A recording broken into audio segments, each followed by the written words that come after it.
好耐冇出 video，而家都呢2個月都會係不定期地出噶啦，因為忙啊呢輪教暑期班。好啦，今日咧就想講一個咧除咗啲學生咧都開始大嘅時候咧，佢哋要開始寫 essay 嘅時候要面對嘅問題，初學寫 essay 嘅時候最常出現嘅問題。咁當然我都會有一啲嘅 suggestion 俾大家去點樣去改善啦。好，入正題之前又係講啲行貨嘢，嗰個QR code 咧就可以 scan 咗佢咧，就去到 Google Form 嗰度咧就可以聯絡我嘅，咁就可以問我啲問題啦，又或者你哋可以下面 comments 都可以寫啦，咁同埋麻煩大家記得 subscribe 去我個 channel 啊。好啦，咁第一個我好常見嘅問題咧就係 waffling。咁 waffling 咧就即係話咧，佢哋喺度兜兜轉轉，兜兜轉轉，但係唔中 point 㗎，即係佢哋會同個題目問嗰啲嘢咧，佢又唔係 exactly 離題喎，咁佢哋喺度兜兜轉轉，就總之就係唔中 point 嘅。第二個常見嘅問題咧，就冇乜 organisation。你睇佢成篇文咧，覺得好似飛嚟飛去、飛嚟飛去咁，睇到你都暈暈地咁，即係佢個重點係喺邊度，或者我哋講話冇一個廊喺度，冇一個框架喺度。好啦，咁另外一個常見嘅問題咧，就係佢哋講完一個論點，冇嘢支持自己嘅，即係冇一個 evidence 嚟到去 proof 嘅。咁呢一個咧，好多時真係會令到嗰個失分會都相當多㗎。呢個咧就同頭先嗰個咧啱啱相反，就係佢哋有 evidence，佢 list 咗一個 evidence 出嚟，佢冇解釋翻點解呢一個 evidence 可以係同嗰條題目有關嘅，佢總之就 list 晒佢出嚟，咁就齊晒，冇解釋嘅。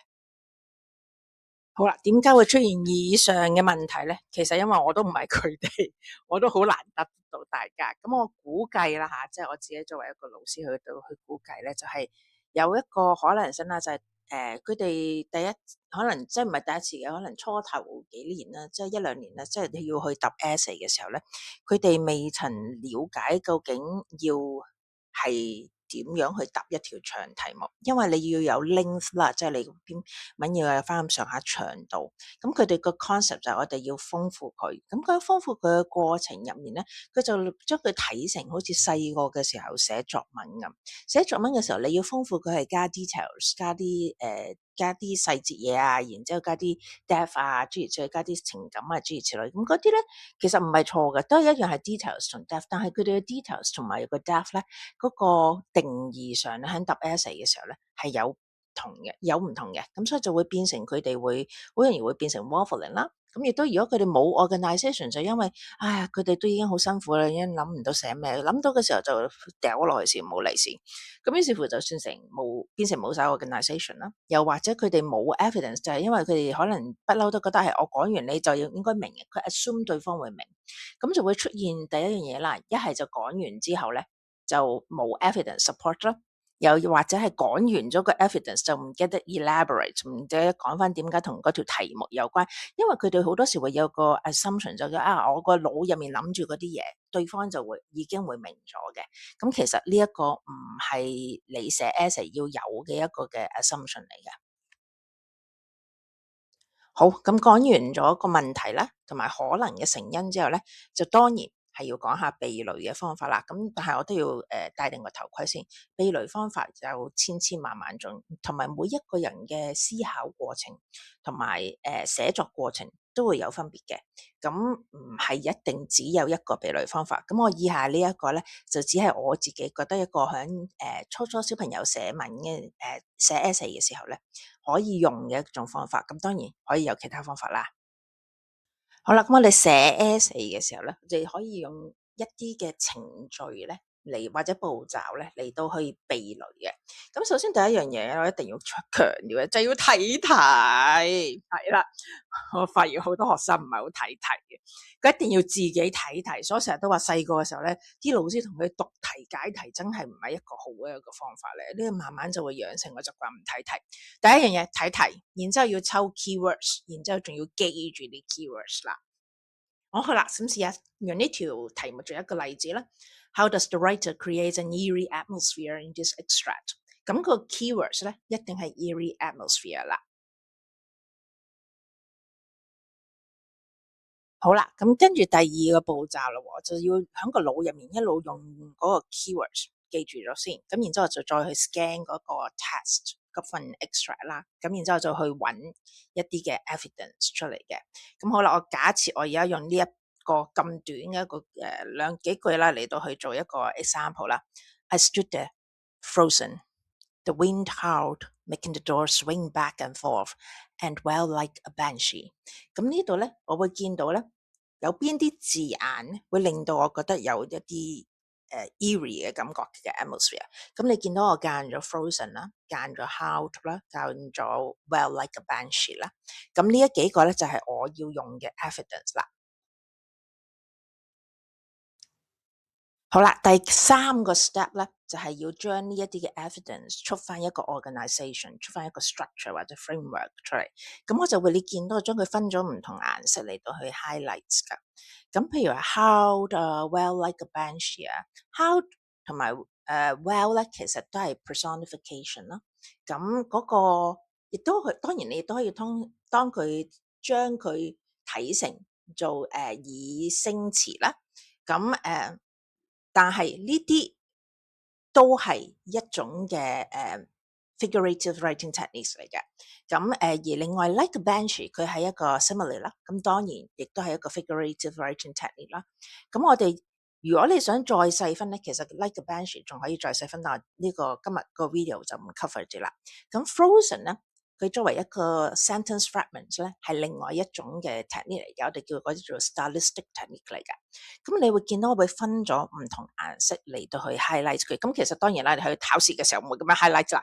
咁但係我係想俾大家睇到咧，就係我要點樣將佢分開唔同嘅格數嘅 howled 啦。Well like a banshee 啦，呢啲我會分咗係類似同一隻色，因為你見到有唔同少少唔同嘅，大家都係紅色嗰個組別，但有啲深啲，有啲冇咁深嘅紅嘅，咁就係呢一個咧就係去分翻佢做第一個 group 咧，就係 figurative writing techniques 嘅一個 group 啦。咁而另外 frozen 你會見到零零細細有唔同顏色嘅，嗰個我就會分咗做 stylistic technique 咁嘅 group 嚟到去做啦。好啦，第四個 step 就係啦，當我哋已經將佢分晒格同埋層次嘅時候咧，我哋就將佢寫翻出嚟，咁就按住嗰啲格同層次嚟到去寫。咁我哋記住，我哋寫嘅時候咧，我哋都一路無論呢個成個 process 入面，我哋一定要記住之前記低咗個題目入面嘅 keywords。我哋記住咗之後咧，我哋喺寫嘅過程，每一個 part 都要 refer 翻去嗰個 keywords， 同埋一定要自己係 spell it out， 即係一定你唔可以只喺個腦度諗住我有 refer 咗就對方一定明，我一定要寫翻出嚟，將嗰個refer 去 keywords 個 part。咁我而家等間就會有個例子俾大家睇一睇嘅。好啦，咁呢個咧就係我哋個例子啦。The writer uses sentence fragments to create a feeling of suspense. The use of this stylistic technique in Frozen as a sentence fragment enforces a stop in the line and makes the reader stand there frozen together with the narrator, wondering what lies ahead. 咁你會見到咧，我有第一樣嘢講咗 name 咗呢一個 technique 啦，我叫佢做 sentence fragments 啦，將佢歸咗類啦 stylistic technique 啦，然之後我再講咗佢嘅 effect 就加咗一個 stop 喺嗰個句嗰條嗰行入面啦嚇，咁然之後咧就令到嗰個讀者會停咗喺度，就好似同埋嗰個narrator 個角色嘅嗰個講者咁樣樣，就一齊喺度企喺度唔喐啦。咁就喺度諗啦，喺度，因為你有個 pause 嘅位，你就會諗嘢啦。諗咧究竟喺前面係究竟係乜嘢咧？大家都喺度或者一齊 wonder 啦。咁呢一個咧，其實就等於我已經有一個 statement 係一個歸咗類嘅 statement， 然之後俾 evidence， 然之後再講佢嘅effect。然之後再將佢 link back 翻去嗰個題目度。我哋 link back 翻去題目度咧，唔係要不斷重複同一個 keyword， 因為如果唔係咁，你篇文咧就好冗長噶啦，就阿 Mark 就會覺得你字窮噶啦。咁所以咧，你可以解釋翻咧，就一齊喺度有講，我有提過 suspense， 亦都有提過話咧，佢喺度諗緊究竟喺前面有啲乜嘢。咁所以其實咧，我哋要去寫文嘅時候咧，其實有幾種做法嘅。我而家呢一個做法咧，就係先有條題目，再揾 evidence，再將 evidence 歸類，然之後再寫落去，寫翻出嚟。寫翻出嚟嘅時候，亦都要 refer 翻去嗰條題目度，就好似一個 full cycle 咁嘅形式嚟到去寫嘅。好啦，第五個 step 咧，真係一個好重要嘅 step 嚟嘅。但係我可以話，等間講完嘅時候先講我呢個人生最痛嘅經驗俾你大家知啦。好啦，就係呢一個咧，要睇一次自己篇文。嗱，睇一次自己篇文咧，唔係淨係去改啲 grammatical mistakes，咁嗰啲當然都要改啦。最重要嘅咧，係要自己一路睇嘅時候，一路思考，一路記住啲 keywords，覺得睇翻自己。你作為一個讀者，你睇完之後，你覺得你自己有冇答到條題目？有冇好 exactly 得到條題目？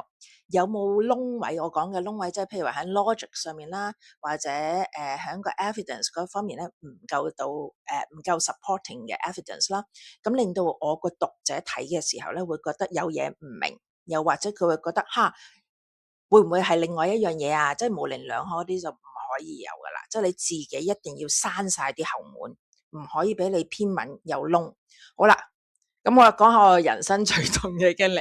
好多時咧，我去到你 DSE 咧，好多時就唔會話扣你分嘅寫一場，但係咧去到大學，我可以話你知，一定唔係人哋俾個 word limit，一定要跟足個 word limit。我人生最痛就係因為我做呢一個步驟嘅時候，發現自己有窿，係咁加，係咁加，係咁加，加到突晒字，跟住俾阿 professor 扣咗分，跟住然之後就話咗好耐。係啦，咁所以咧你自己一定要記住，都要 check 翻你自己嗰個 marker 嗰個方法，即係佢啲字數會唔會扣你分嘅，要突得好多吓，你自己要記住呢樣嘢。但呢個步驟一定要做嘅，你一定要喺過程度先有寧願你做完之後，你覺得你啲字數真係突咗好多啦，你再喺入面想辦法去縮短佢，即係俾一啲繡花字就整走佢啦，咁然之後你就可以縮短噶啦。好，今日就講住咁多先，又係都係嗰句，大家記得去 subscribe 佢個 channel 啊，同埋用嗰個 QR code 就可以聯絡到我噶啦。唔該晒，拜拜。